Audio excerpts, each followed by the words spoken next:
I'd like to go through the scripture reading, but I want to do it with a detail here. We get so familiar with something we don't hear it, if it ever could. I'd like to go through this. Now, this is John. John could be the beloved disciple. He has written an account that makes sense to him and his community. His community is more contemplative than others, it seems to me. The Gospel of John is written that way.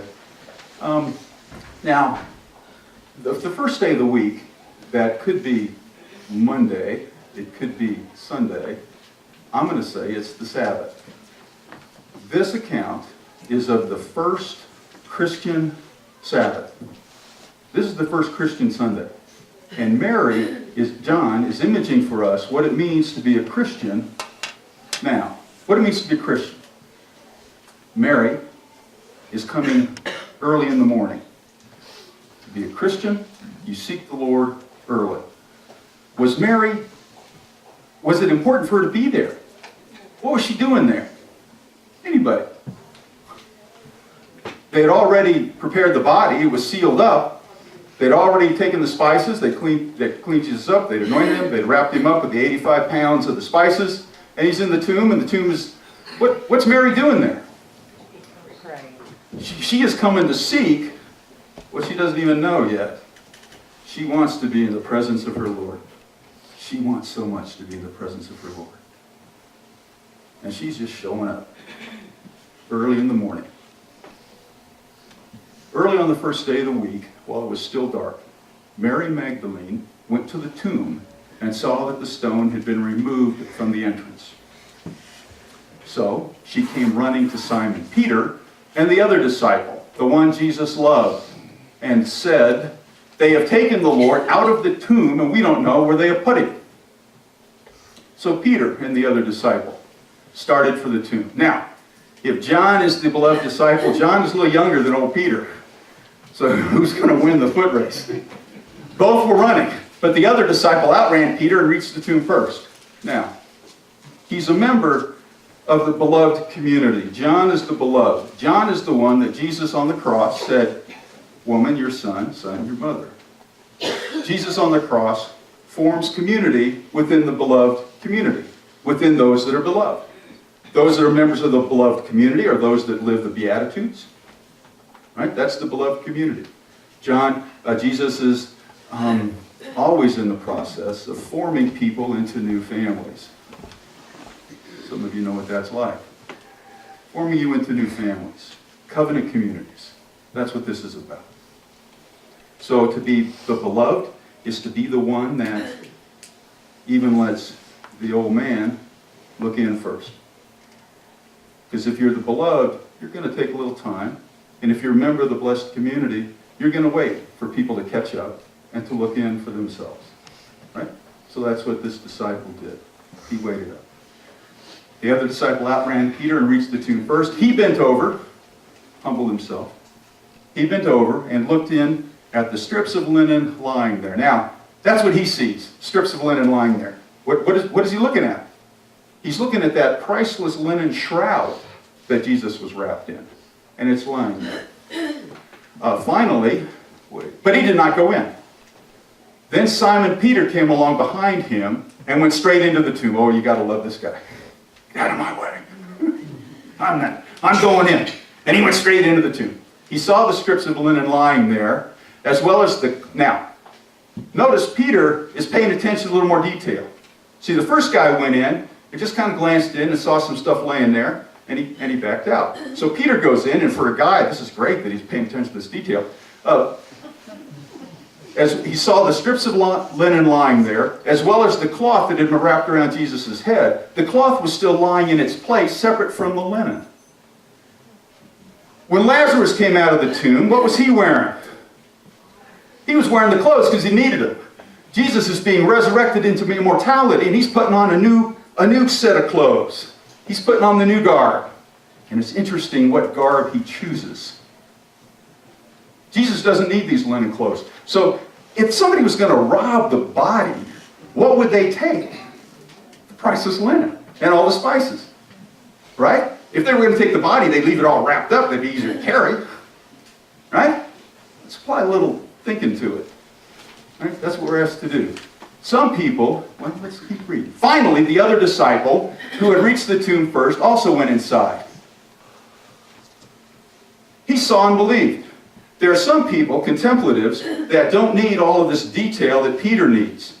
See, Peter was paying attention to some details that were kind of interesting, but he didn't get it. The beloved community gets it. He saw and believed. Now, he still didn't understand the scripture that Jesus said to rise from the dead. Those people that live connected and in the Spirit don't wait for that kind of instruction. They live it. They get it. They are activated by the energy of the Spirit, and they live in it. He didn't even know the scripture, but he still believed. You know, let me go back to Mary and why she's there. She is one who had been forgiven and loved into wholeness, right? She was loved into wholeness. And when you're whole, you still seek. When you're whole, you seek even harder. You want to be in the presence of the Christ even more when you're made whole. That's what Mary was. She was made whole.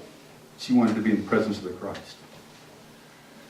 Then the disciples went back to where they were staying. I'm out of here. I'm going home. The soldiers who were supposed to be there, by the way, where were they? AWOL somewhere. And the soldiers aren't there. If anybody's going to be there, it's going to be the soldier. And because who can work on the Sabbath day? It won't be the gardeners. Interesting, isn't it? They wouldn't be working. Okay, so the disciples went back to where they were staying. Now Mary stood outside the tomb crying. As she wept, she bent over to look inside the tomb and saw two angels in white. Now, guys, sometimes we miss details, but that's a pretty big deal. Wouldn't you say? I mean, if there were angels in there, even Peter would figure that out. Well, did he know they were angels? Peter didn't say anything about the guy sitting in there. He didn't see them. They weren't there for them. That's the cool thing about angels, isn't it? They show up for those who are seeking. They give comfort and they give peace for those that are seeking. The angels are messengers of God, and they are presenting Mary with what she needed. She was seeking and she needed it. Jesus is going to do the same later on as the Christ, presenting his hands and side for these guys to kind of mull over and discuss. And the guys have already gone home. They're out of the way. And here's Mary, and in her presence are the angel messengers of God. Saw two angels in white, seated where Jesus' body had been, one at the head and one at the foot. They asked her, "Woman, why are you crying?" "They have taken my Lord away, and I don't know where they have put him." At this, now, she is looking at the messengers, and then she turns her full body to look at the message. She has turned and she's looking at the message and saw Jesus standing there, but she did not realize it was Jesus. He asked her, "Woman, why are you crying?" It's kind of a repetitive question. Who is it that you are looking for? And that's the question, Mike. Who is it that you're looking for? Who's the message from? Cell phones to vibrate. Forgot to make that announcement early on. But it's good, if you're going to get a message somewhere, it's good to get one in church. How's the message work? Thanks for playing that, right? Where were we? Thinking it was the gardener. She said, "Sir, if you have carried him away, tell me where you have put him and I'll go get him." Right. Little Mary is going to grab the carpenter Jesus with another 85 pounds on him and going to carry him away. I'm reminded of people that get superhuman strength when something comes up that has to be done. People that need to put together a meal on short notice. People that need to go make visits. People that want to go make visits. See people that are sick. People get that superhuman strength that comes from the Lord, and they just want to do it. Don't you want to do that for people you love? That's Mary, man. I want to be there. I'll go grab, throw him over my shoulder, carry him like firemen. Jesus said to her, Mary. She turned toward him and cried out in Aramaic, Rabboni, which means teacher. Jesus said, do not hold on to me, for I have not yet ascended to the Father. I'm here, but I'm not here. I'm here, but I'm not for you, totally. I'm here not as your friend necessarily. I'm here as the Christ. I'm here. A lot of us, we get in the presence of Jesus, and we want Jesus as our best buddy. Just want to keep him all to ourselves. We're going to hang out together. Or as that country song goes, whatever it is. I won't tell you the title of it, you know what I'm talking about. Best friend Jesus. Well, that's real cute. So he was not human and he was not spirit. I would say that's probably true. He was in between. He was there for folks that needed to see him as he was. When you need to hear the voice of the Lord makes himself present to you. And the sheep know their shepherd's voice and they respond. Are you in that place? Are you listening? Are you seeking God early in the morning? Or just kind of coasting through life? Oh, it'll all be right. Yeah, I hope. Go instead to my brothers. Now, these are some of the first words of Jesus after the resurrection, and he's sending Mary. He's sending the woman back to tell them what? I'm really ticked at you guys. By the way, I know what you said about me. You denied me. You ran away. Y'all ran away. No. His words were of forgiveness and grace. Go instead to my brothers and tell them, I am ascending to my Father and your Father. Again, he's forming community of the faithful, children, brothers and sisters together. He's not holding judgment over them, it's grace. I'm ascending to my God and to your God. Mary Magdalene went to the disciples with the news. She's the first evangelist, Mary Magdalene. The businesswoman. The one who had had the demons cast out. The one who had been forgiven. The one who had been made whole. She's the first witness. She's the evangelist. Now, let's get back to the Gardner clothes. It's a curious set of clothes, isn't it?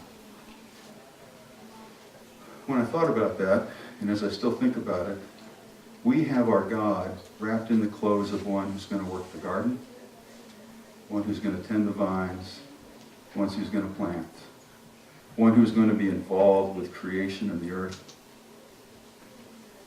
one who wants to work with those who have the gospel seeds of love planted deeply within him. That's our gardener. That's our God. That's not by chance. Gardeners aren't going to be there. It's the Sabbath. They're not working. Read and hear with different sets of eyes and ears. This is a God that wants us to get involved and get our hands dirty in this work that is yet to be done. Whom do you seek early in the morning?